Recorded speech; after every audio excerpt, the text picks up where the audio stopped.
Welcome back again. आशा करते हैं कि आप सभी अच्छे होंगे।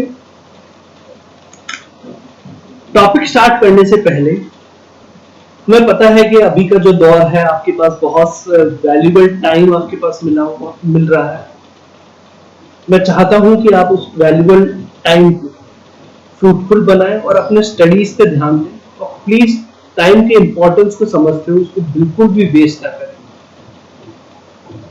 आशा करते हैं कि आप मेरी बातों का ध्यान रखेंगे और अपने स्टडीज पे बहुत ध्यान देंगे। चलिए, ज्ञान की बातें बहुत होगी, आज के टॉपिक को कवर करते हैं। और आज का हमारा टॉपिक है राष्ट्रकूटास ऑफ डेक्कन।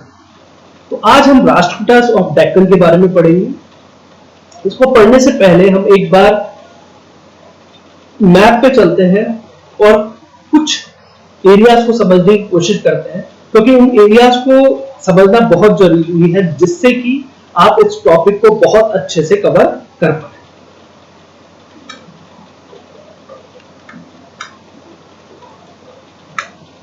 देखिए, यहां आपकी 3 इंडिया के मैप दिखा रखे हैं और अलग अलग टाइम पीरियड इसमें दिखाया हुआ है।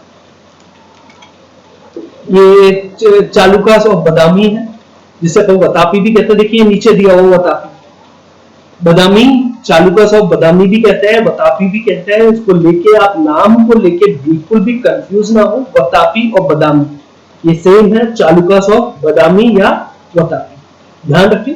देखिए इनका क्षेत्र ये था, ये पूरा जो इंडिया के मैप में आप देख सकते हैं, ये पूरा जो क्षेत्र था वतापी के पास था या चालुकास ऑफ बादामी के पास था। ये जैसे ही वीक पड़े, इनको टेक ओवर किया राष्ट्रकूटास ने, जो हम आज जो टॉपिक हम पढ़ने जा रहे हैं, राष्ट्रकूटास ऑफ डेक्कन।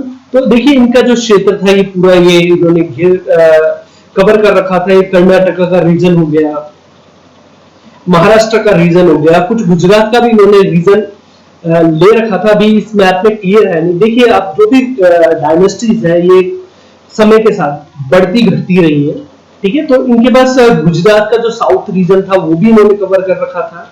ये जैसे गुजरात है, इसका जो साउथ का जो एरिया है ये भी कवर कर रखा था, ठीक है। और ये महाराष्ट्र का रीजन हो गया, कर्नाटक का रीजन हुआ। कहा जाता है कि जो राष्ट्रकूटास जो थे वो मेनली कर्नाटक को बिलोंग करते थे और इनका जो कैपिटल है, जैसे लिखा हुआ मन्या खेड जो लिखा हुआ है या मन्या खेड जो लिखा हुआ, जो कि कर्नाटक में ही पड़ता है, ये इनका कैपिटल था।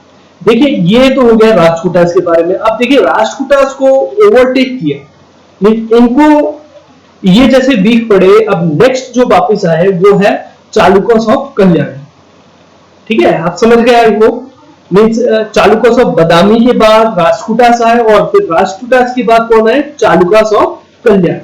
ये देखिए ये राष्ट्रकूटास के एंड के बाद ये चालुकास ऑफ कल्याण है। तो ये आप थोड़ा ध्यान रखेंगे, ठीक है।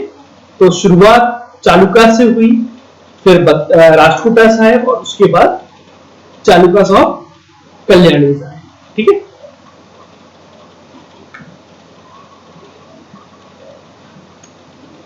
देखिए फिर उसके बाद हमारा जो नेक्स्ट मैप है, इसमें आप लोग देख सकते हैं ये राष्ट्रकूटास का रीजन है। ये पूरा राष्ट्रकूटास का आप ये मैप में देख सकते हैं। इनका कैपिटल ये मन्याखेड दिखा रखा है, ये कैपिटल आप देख सकते हैं, ठीक है। ये चालुकास है।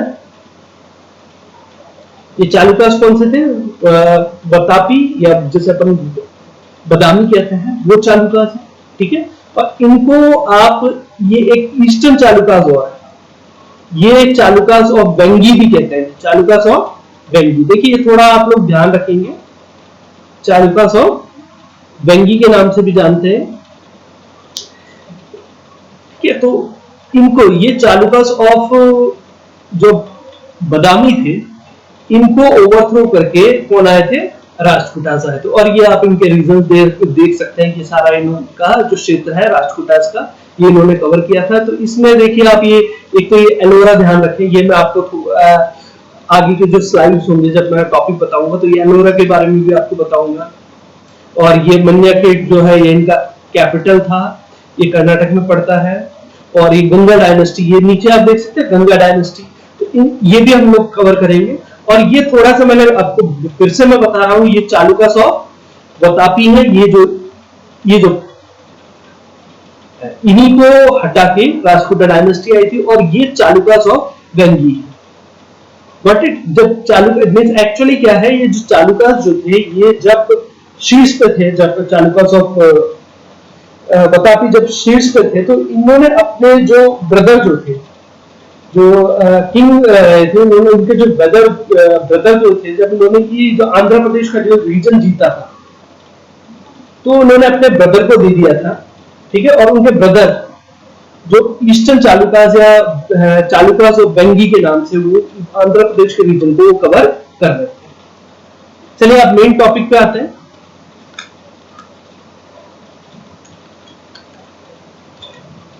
ठीक है, राष्ट्रकूटास ऑफ डेक्कन,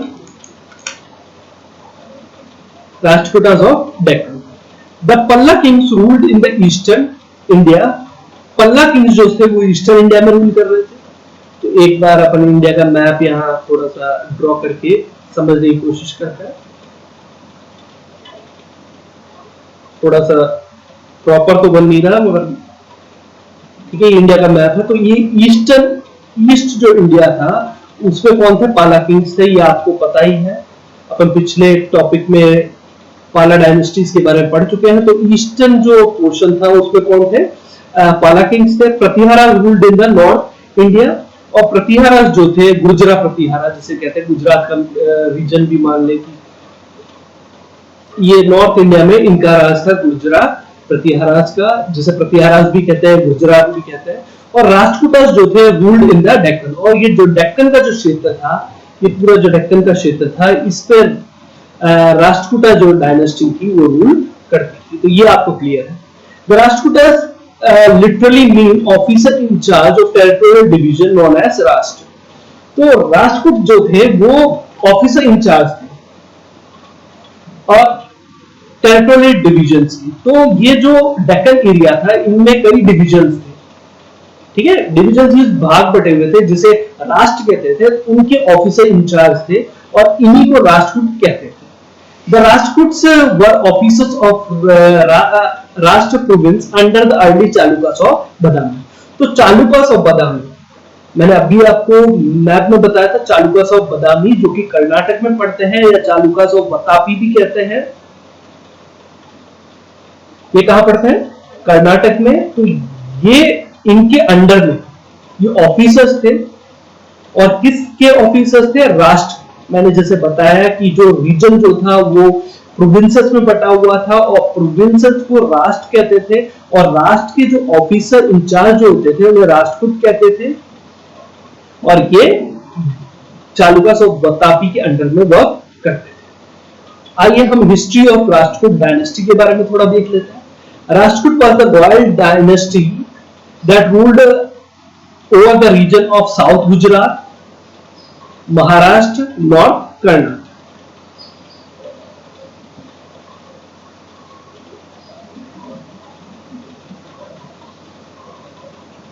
तो ये साउथ गुजरात, ये महाराष्ट्र हो गया, नीचे की तरफ महाराष्ट्र हो गया, ये साउथ कर्नाटक हो गया। तो ये आप रफली थोड़ा मान लें कि इस तरह का जो क्षेत्र था वो राष्ट्रकूटा डायनेस्टीज के अंडर में आता था। The Rashtrakuta rose to power between 6th and 10th century among the dynasties of South India। 6th और 10th सेंचुरी में ये पावरफुल बने थे। साउथ इंडिया जो रीजन था उसमें 6th और 10th सेंचुरी के बीच में ये पावरफुल बने थे। According to the popular belief they were of Kannada origin. तो मैंने मैप के थ्रू भी बताया था। देखो चालुक्यास ऑफ बादामी भी बेसिकली कर्नाटक से थे, और ये भी कर्नाटक ओरिजिन से ही निकले हैं। The capital for Malkhed near Sholapur, Karnataka, ठीक है। तो इनका जो कैपिटल था शोलापुर के पास मालखेड़ करके जगह है, वो उनकी कैपिटल थी, ठीक है। वो भी मैं आपको मैप में दिखा चुका हूं सारी चीजें। It has been recorded that the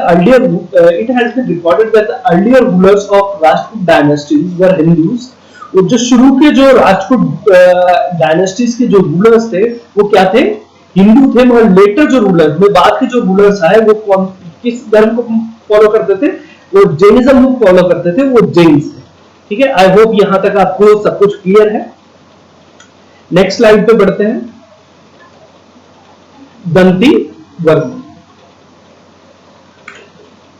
तो यहां हम जो फर्स्ट रूलर है इनके, यह है Danti Varman. The founder of Rajput dynasty was Danti Durg और दंती वर्मन। तो इनका दो नाम है, तो इस नाम को लेके कंफ्यूज ना हो, तो इनको दंती दुर्ग भी कहते हैं और दंती वर्मन भी कहते हैं, और ये फाउंडर थे राजपूत डायनेस्टीज, ठीक है। एंड हु डिफीटेड गुजरात, इन्होंने गुजरात को भी हराया था। गुजरात प्रतिहारा मैं बता चुका हूं, गुजरात रीजन को कवर करते थे ये, मेनली गुजरात और राजस्थान का जो क्षेत्र था वो गुजरात प्रतिहारा कवर करते थे। इनका अहम रोल रहा है, इन्होंने अरब्स को, इनके टाइम पे ये इतने पावरफुल थे कि इंडिया में अरब्स को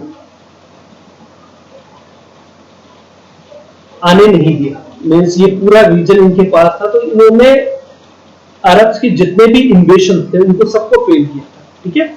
तो हम आउट ऑफ द टॉपिक थोड़े चले गए, ठीक है। गुजरात के बारे में थोड़ा मैं बताने लग गया, ये भी जानना जरूरी है आपके लिए, ठीक है। तो ये हमने क्या देखा कि जो दंती वर्मन जो थे वो राजपूत डायनेस्टी के फाउंडर थे, तो ये ध्यान रखेंगे, वेरी शॉर्ट में क्वेश्चन पूछा जा सकता है। और इन्होंने उनसे मालवा जो रीजन है जो कि एमपी में पड़ता है वो उनसे कैप्चर कर लिया, गॉट इट। तो मालवा रीजन यहाँ अराउंड एमपी में ही इस तरफ पड़ता है मालवा रीजन, ठीक है। तो मैप में मैं ये भी दिखा दूंगा आप लोगों को, ठीक है। तो इसको इन्होंने कैप्चर कर लिया था, ठीक है, गुजरात प्रतिहारा से। आगे देखिए, in later annexed Chalukya kingdom by defeating Kirtivarman second, last ruler of Chalukya of Badami Vatapi, ठीक है। तो ये आपको पता होना ही चाहिए कि भाई ये फाउंडर थे राजपूत डायनेस्टी के, तो इन्होंने कीर्तिवर्मन जो लास्ट रूलर थे चालुका ऑफ वतापी के,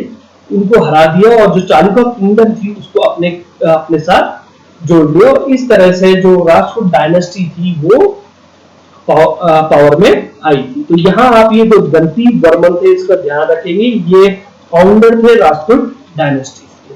आई होप आपको यहाँ तक क्लियर है। चलिए आगे बढ़ते हैं। नेक्स्ट रूलर हम जिनकी बात करेंगे वो कृष्ण फर्स्ट। देखिए ये ही was the son of Danti Durg. ये दंती दुर्ग जिसे दंती वर्मन भी कहते हैं, उनके पुत्र थे। He was a great conqueror who defeated the Ganga dynasty. Ganga dynasty भी मैं बता चुका हूं। He was a great conqueror who defeated the Ganga dynasty. तो ये एक ग्रेट कॉन्करर थे, विजेता थे, और जिन्होंने गंगा डायनेस्टी जो है उसको भी परास्त कर दिया था, and the eastern Chalukyas of Vengi, और ईस्टर्न चालुकास ऑफ वेंगी को भी हरा दिया था। तो आपको ध्यान है ये सारा गंगा डायनेस्टी और चालुकास ऑफ वेंगी जो कि कहां पड़ता है, आंध्र प्रदेश में। मैंने बताया था चालुकास ऑफ वतापी जो है जब वो पीक पे थे, अच्छे लेवल पे थे, पावरफुल थे, तो उनके ब्रदर को ये जो एमपी का जो क्षेत्र जीतने के बाद उन्होंने उनके ब्रदर को एमपी में भेज दिया था, और उन्होंने उस डायनेस्टी की नींव रखी थी चालुकास ऑफ वेंगीज के नाम पे, और जिसे अपन ईस्टर्न चालुका के नाम से भी जानते हैं। दो नाम है इनकी, ईस्टर्न चालुकास, कुछ लोग ईस्टर्न चालुकास कहते हैं और कुछ लोग चालुकास ऑफ वेंगी भी कहते हैं, और इनका बेस कहां पर है, आंध्र प्रदेश में, ठीक है। तो कृष्ण फर्स्ट जो थे वो उन्होंने गंगा डायनेस्टी को भी हराया था, और ईस्टर्न चालुकास ऑफ वेंगी जो कि आंध्र प्रदेश में पड़ता है उनको भी हराया था, ठीक है। इनको हम मैप के थ्रू मैं फिर से एक बार आपको और बता दूंगा, जिससे कि आपका जो कंसेप्ट है वो बहुत अच्छे से क्लियर हो, जिससे कि आगे आने वाले टॉपिक जो है आपको बहुत अच्छे से समझ में आए। He is most remembered for commissioning the rock cut monolithic Kailash temple at Ellora, Maharashtra. मैंने एलोरा भी आपको मैप में दिखाया था, मैंने कहा था ये रीजन ध्यान रखिए, ये महाराष्ट्र में है, और यहाँ पर कैलाश टेम्पल बना हुआ। देखो टेम्पल तो बहुत बने हुए, मगर कैलाश टेम्पल जो था वो कृष्ण फर्स्ट की एक अचीवमेंट माना जाता है, क्योंकि देखिए ये मोनोलिथिक था। मोनोलिथिक का मतलब एक सिंगल रॉक को कट करके इस टेम्पल को बनाया गया था। ये देखिए आप ये पिक्चर ये देख सकते हैं, ये पूरा एक सिंगल रॉक है, इसको काट के ये बनाया गया, ठीक है। तो कैलाश टेम्पल जो कि एलोरा में है, इसकी खासियत ये क्या है, मोनोलिथिक है, means it is curved out, means इसको एक सिंगल स्टोन या रॉक से को काट के तैयार किया गया। तो कृष्ण फर्स्ट ने कैलाश टेम्पल बनाया था जो कहां पर है, एलोरा में। ठीक है, तो ये मैंने आपको बताया था कि एमपी रीजन, फिर से मैं आपको दिखा देता हूं एक बार गंगा डायनेस्टी कहां पर है, और वेंगी कहां पर है, एलोरा कहां पर है, और मालवा जो है वो कहां पर है। मैप के थ्रू एक बार फिर से मैं समझा देता हूं आपको। देखिए ये तो आपका हो गया, ये आपका हो गया मालवा। ठीक है, ये आपका हो गया एलोरा। मालवा समझ में आ गया, मालवा, ये मालवा रीजन हो गया। ये आपका हो गया एलोरा, ये वेंगी ईस्टर्न चालुक्य। और मैंने अभी बताया था गंगा जो डायनेस्टी है उसको हराया था, गंगा डायनेस्टी को परास्त किया था कृष्णवर्मन फर्स्ट में। तो ये गंगा डायनेस्टी, ये रही गंगा डायनेस्टी आपकी। ठीक है, और गंगा डायनेस्टी, और इन्होंने कैलाश टेम्पल जो है एलोरा में बनाया था, ये एलोरा रीजन। ठीक है, तो ये सारा आपको क्लियर हो ही गया होगा। ठीक है, चले आगे बढ़ते। तब नेक्स्ट स्लाइड की तरफ बढ़ते हैं और जो नेक्स्ट किंग है उनको कवर करते हैं। नेक्स्ट आपके आते हैं ध्रुव। ध्रुव was by far the best ruler of Rajput dynasty. इनको बेस्ट रूलर माना जाता है राजपूत डायनेस्टी का। He ruled for a short span of time, उन्होंने थोड़े समय के लिए राज किया था, but within this short time he entered into struggle with Gurjara Pratihara king Vatsaraj and defeated him singly.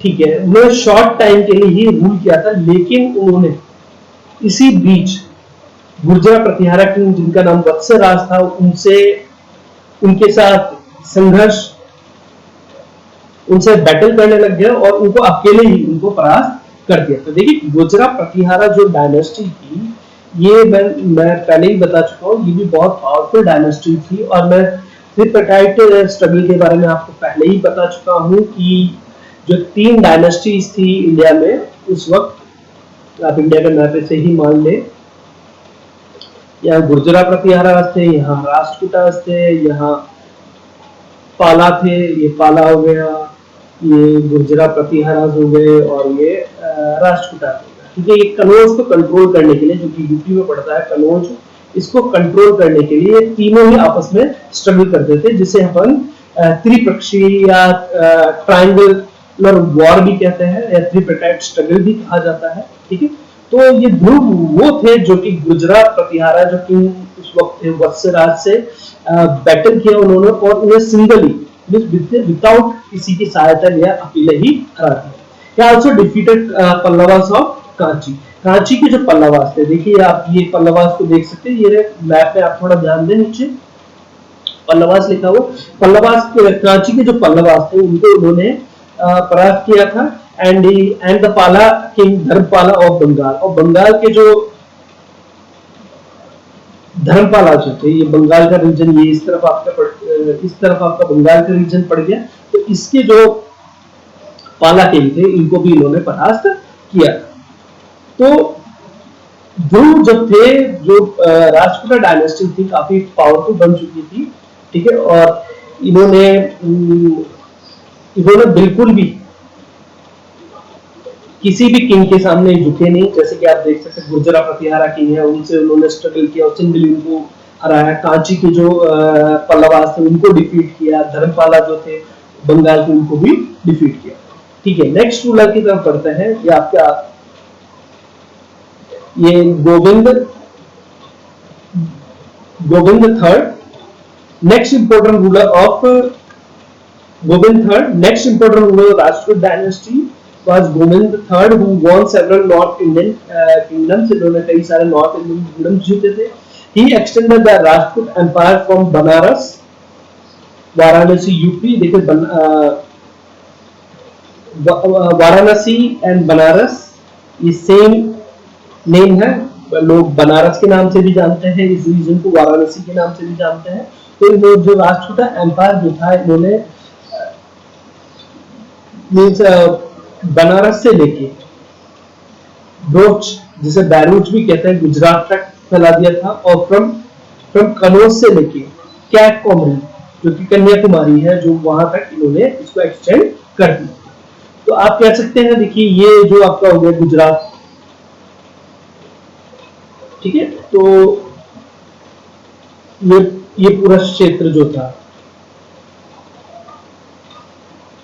इन्होंने कवर कर लिया था, ठीक है। फिर कनौज से लेके ये बताया गया है कैप कॉमरी मीन्स कन्याकुमारी जो आपके तमिलनाडु में पड़ता है, ये लास्ट जो सदर्न टिप पॉइंट है, तो यहां तक का जो क्षेत्र है पूरा इन्होंने जीत लिया, ठीक है।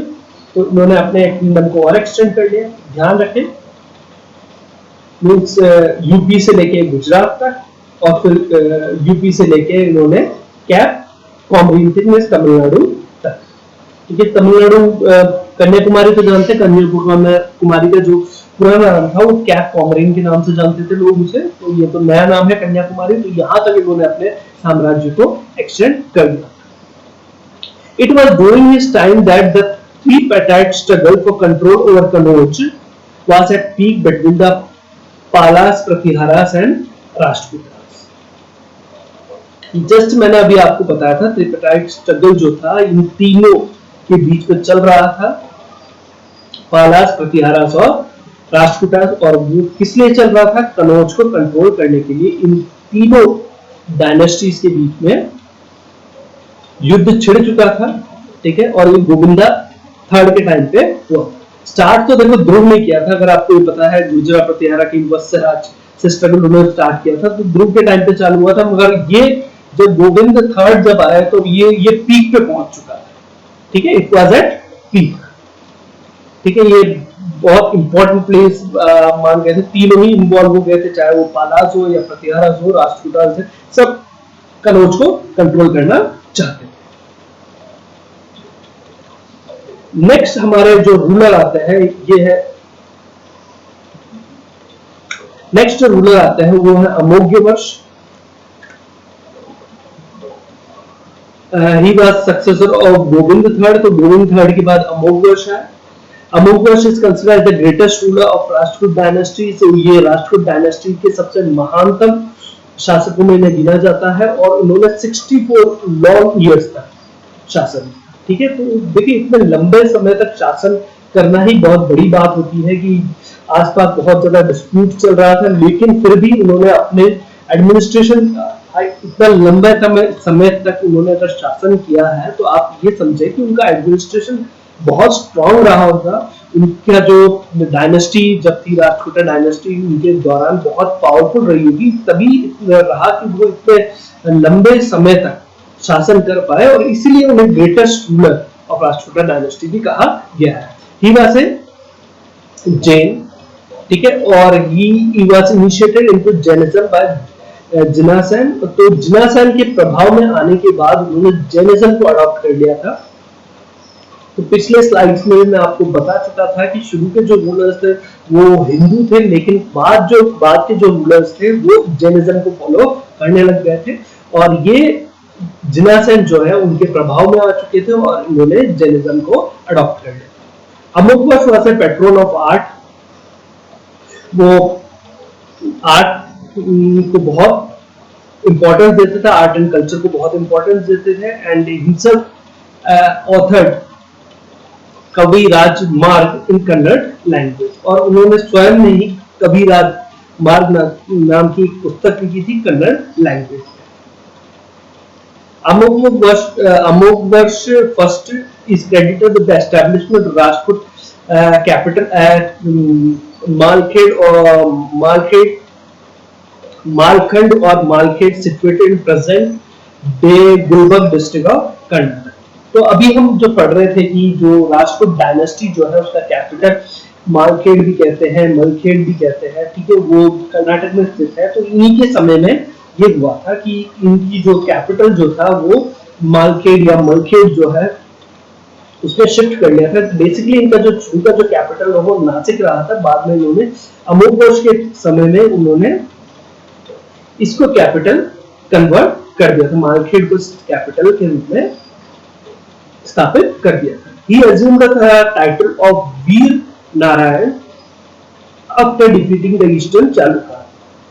ईस्टर्न चालुक्य जिसे अपन वेंगी भी कहते हैं, जो कि कहां पर बेस्ड है, आंध्र प्रदेश में।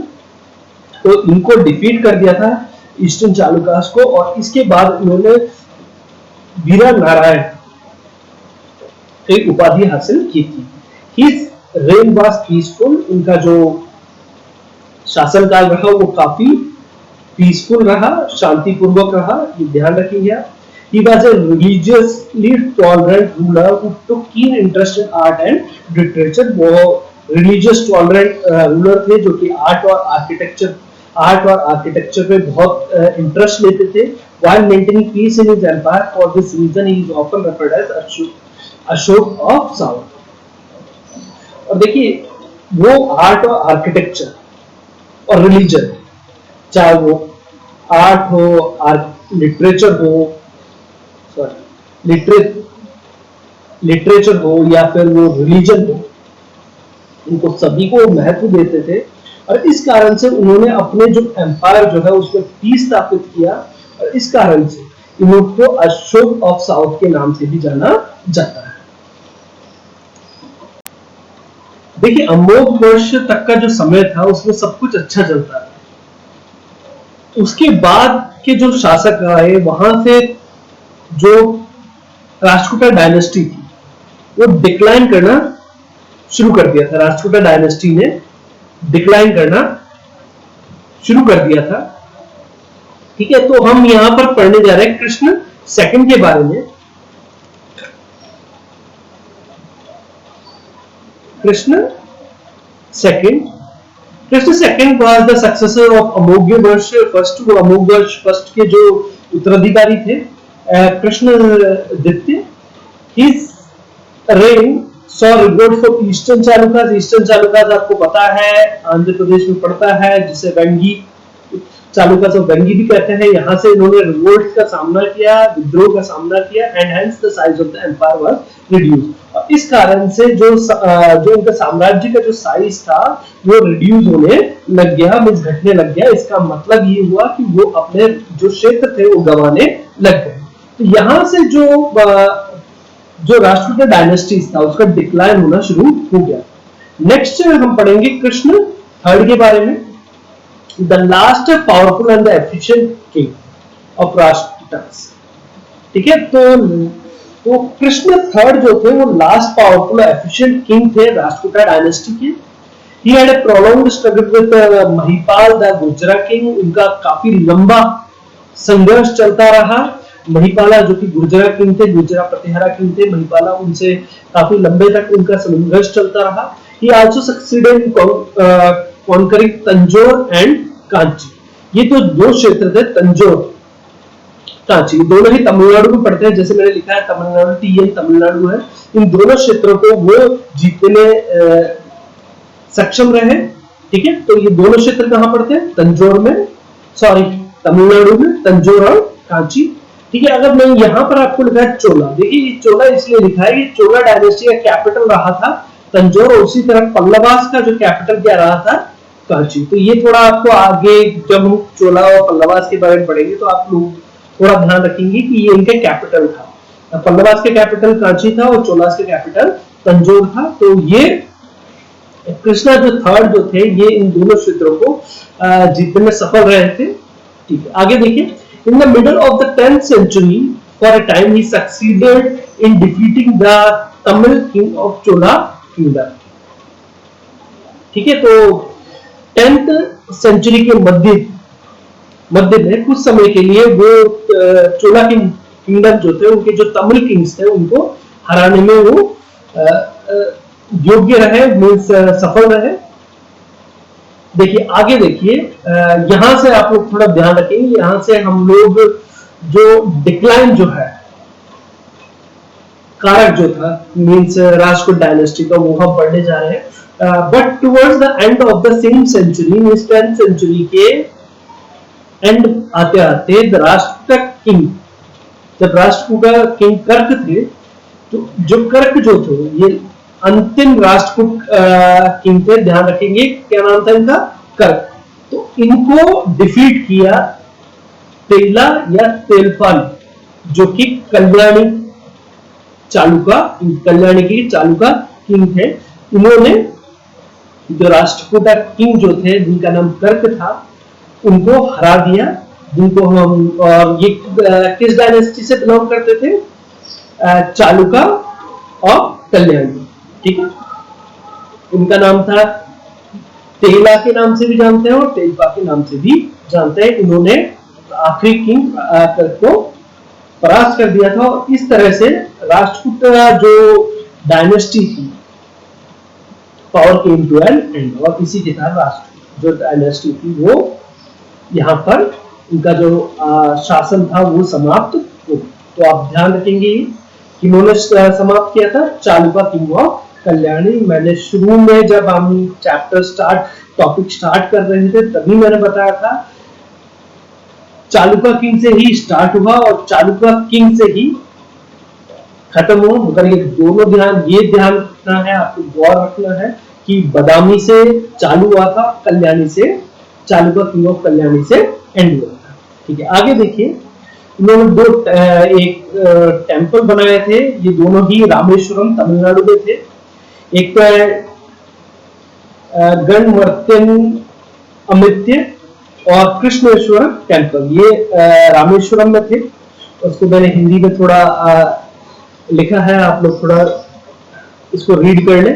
ठीक है, ये दो टेंपल थे, उन्होंने रामेश्वरम तमिलनाडु में स्थापित किया था। During his reign the great Kannada poet Ponna, ये ध्यान रखेंगे आप लोग, पोन्ना, ठीक है, रोट शांति पुराण। तो इन्होंने जो ग्रेट कन्नड़ पोएट थे जिनका नाम पोन्ना था, उन्होंने कौन सी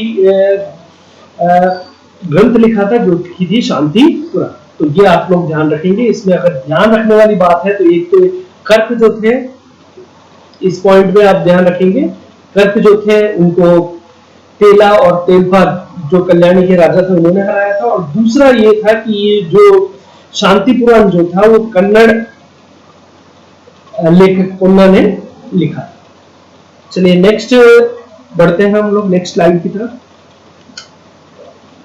यहां हम लोग एज पर जो बुक है, आपकी जो बुक में टेक्स्ट बुक में जो दिया है उसके अकॉर्डिंग हम यहाँ पर कवर करेंगे Rashtrakuta dynasty.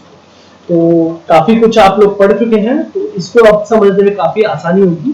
This dynasty was founded by Danti Durg, जिसे दंती वर्मन भी कहते हैं। उन्होंने किसको हरा के स्थापित किया था? ये मैं पहले भी बता चुका हूँ, कीर्ति वर्मन सेकंड को, जो कि चालुका किंग थे बादामी की। तो उनको हरा के उन्होंने स्थापित किया था। ठीक है, he made Nashik is capital, उन्होंने नासिक अपना कैपिटल बनाया था। और बाद में मन्याखेड़ जो है वो कैपिटल स्थापित हुआ था अमोघ वर्ष के दौरान। यहाँ पर इस डायनेस्टी में 14 किंग्स इस डायनेस्टी में हुए थे। इनमें से मैंने कई जो मुख्य जो किंग्स थे उनके बारे में मैंने आपको बता ही चुका हूँ। Danti Durg was a lord under the Chalukyas of Badami. तो दंती दुर्ग क्या थे? एक लॉर्ड थे, या जिसे आप ऑफिसर इंचार्ज भी कह सकते हैं। ठीक है, चालुकास ऑफ बादामी के अंडर में। He eliminated the rule of Chalukyas in the south. South में जो चालुकास थे उनके रूल को उन्होंने समाप्त किया by defeating the last Chalukya king Kirtivarman second. Kirtivarman को हरा के उन्होंने चालुकास में जो साउथ में जो चालुकास थे उनकी पावर को खत्म कर दिया और इस तरह से राष्ट्रकूट डायनेस्टी की नींव रखी। तो ये हमारे लिए एक रिवीजन ही है। ये नेक्स्ट चलते हैं। कृष्ण फर्स्ट, जो कृष्ण फर्स्ट जो थे, he built the famous Kailashnath temple, Kailashnath temple of Ellora. ये देखिए आप, कैलाशनाथ टेंपल ऑफ एलोरा, ये मैंने आपको बताया था एक सिंगल रॉक से बना हुआ है पूरा ये कैलाशनाथ टेंपल ऑफ एलोरा। ठीक है, एलोरा आपका महाराष्ट्र में पड़ता है। ठीक है, आगे देखिए, Dhruva the fourth ruler of this dynasty, Dhruva जो कि चौथे रूलर थे इस डायनेस्टी के, डिफीटेड गुजरा प्रतिहारा किंग वत्सराज। तो मैंने पहले ही बताया था कि ध्रुव जो थे उन्होंने गुजरा प्रतिहारा किंग वत्सराज उनको अकेले ही हराया था अपने दम पे। ठीक है, तो यहां से देखिए इस ध्रुव के टाइम पे राष्ट्रकूटा जो डायनेस्टी थी वो प्रतिहारा से स्ट्रगल उनका स्टार्ट हुआ था। और स्टार्ट क्या हुआ, उन्होंने वत्सराज को उनको हरा ही दिया था। जो फिफ्थ रूलर थे गोविंद थर्ड जो थे, उन्होंने गुजरा प्रतिहारा किंग नागपट सेकंड को हराया और पाला किंग धर्मपाल को हराया। ठीक है, तो यहाँ पर आपके जैसे एज पर आपके बुक में दिया हुआ है कि गोविंद थर्ड ने धर्मपाला को हराया था, तो आप इसी को मानते हुए चलेंगे कि गोविंदा जो थर्ड जो था उन्होंने पाला किंग धर्मपाला को और गुर्जरा प्रतिहारा किंग नागपट सेकंड को परास्त किया था। आगे देखिए, he expanded the empire of Rajput from Malwa region to Kanchi. तो मालवा रीजन से कांची तक उन्होंने अपने साम्राज्य को एक्सटेंड कर दिया था। मालवा रीजन आपका मध्य प्रदेश में पड़ गया और ये कांची आपका तमिलनाडु में पड़ गया। तो ये देखिए, मध्य प्रदेश से लेकर तमिलनाडु तक उन्होंने अपना साम्राज्य को एक्सटेंड कर दिया। द सिक्स्थ रूलर जो आए वो थे अमोघ्य वर्ष। Amoghavarsha was a peace loving ruler थे and he ruled for about 64 years और 64 इयर्स तक उन्होंने शासन किया। He made Manyakhet as the capital of Rajput और उन्होंने मन्याखेट या मालखेट जो कि कर्नाटक में पड़ता है, इसको उन्होंने अपना कैपिटल नियुक्त कर लिया था। यहां आप लोग थोड़ा नोट करेंगे, अरेबियन रूलर सुलेमान ने उस समय के 4 ग्रेटेस्ट रूलर्स में इनको माना था। सुलेमान, अरेबियन रूलर सुलेमान, और ये अरब के ट्रैवलर थे जिनका नाम था सुलेमान, और उन्होंने उस समय के 4 जो महान राजाओं में एक अमोघ वर्ष को माना था। उनके शासन की प्रणाली को देख के, उनका पावरफुल तरीका जो था, साम्राज्य को संभालने का जो तरीका था, वो सब देखते हुए सुलेमान ने उन्हें उस वक्त के दुनिया के 4 जो ग्रेटेस्ट रूलर है उनमें से एक उनको माना। आगे देखिए, Krishna third and Indra third defeated Mahipala, जो कनौज के शासक थे उनको हरा दिया था इन्होंने, and forced him to flee, और उनको भगा दिया था। During the reign of the 12th ruler Krishna third के दौरान, जो कि 12th रूलर थे, a long struggle started between the Rashtrakutas and the Cholas king of the south. और इनके दौरान एक लंबी संघर्ष जो था वो चालू हो गया राष्ट्रकूटास और साउथ के जो चोला किंग्स थे उनके बीच में। Rashtrakutas was overthrown by the Chalukyas of Kalyani. तो कल्याणी के जो चालुक्यास थे उन्होंने राष्ट्रकूटास जो था डायनेस्टी जो थी उसको एंड कर दी थी। चालुक्य किंग तेलपा डिफीटेड कर्क second of Rashtrakuta dynasty in 973 again established control of मन्याखेट। तो चालुक्य किंग जिनका नाम तेलपा था, उन्होंने कर्क सेकंड जो राष्ट्रकूटा डायनेस्टी के जो अंतिम शासक थे उनको हरा दिया और मन्याखेट जो एरिया था उनको अपने कंट्रोल में ले लिया, और इस तरह से राष्ट्रकूट जो डायनेस्टी थी it came to an end. Rashtrakuta kings were supporters of Hinduism, वो हिंदुइज्म को सपोर्ट करते थे वो, और उन्होंने कई बड़े बड़े टेम्पल्स बनाए थे। They were nurturers of Sanskrit and Kannada language. उनके समय पे कन्नड़ लिटरेचर जो था उसको प्रोत्साहित किया गया। The Arabian address the king of this dynasty sir Balhara और बाला राज। और जो अरेबियंस थे जो इस डायनेस्टीज के जो राजा थे उन्हें बलहारा और बालाराज भी कहा करते थे। तो इस तरह हमारा जो टॉपिक है राष्ट्रकूट डायनेस्टी यही हैंड होता है। आई होप आपको पसंद आया होगा। अगर आपको पसंद आया तो आप इसे अपने फ्रेंड्स रिलेटिव्स के पास फॉरवर्ड करें जिससे कि वो भी नॉलेजफुल बने। और इन केस अगर थोड़ा कुछ डाउटफुल लगता है तो 1 या 2 बार वीडियोस को रिपीट करके देखें। आई एम श्योर आप 1-2 बार या 3 बार आप इसको देखेंगे, वीडियोस को रिपीट करके देखेंगे, आपका जो सारा कंसेप्ट है बिल्कुल बहुत अच्छे तरीके से क्लियर हो जाएगा। Thanks for watching, have a great day.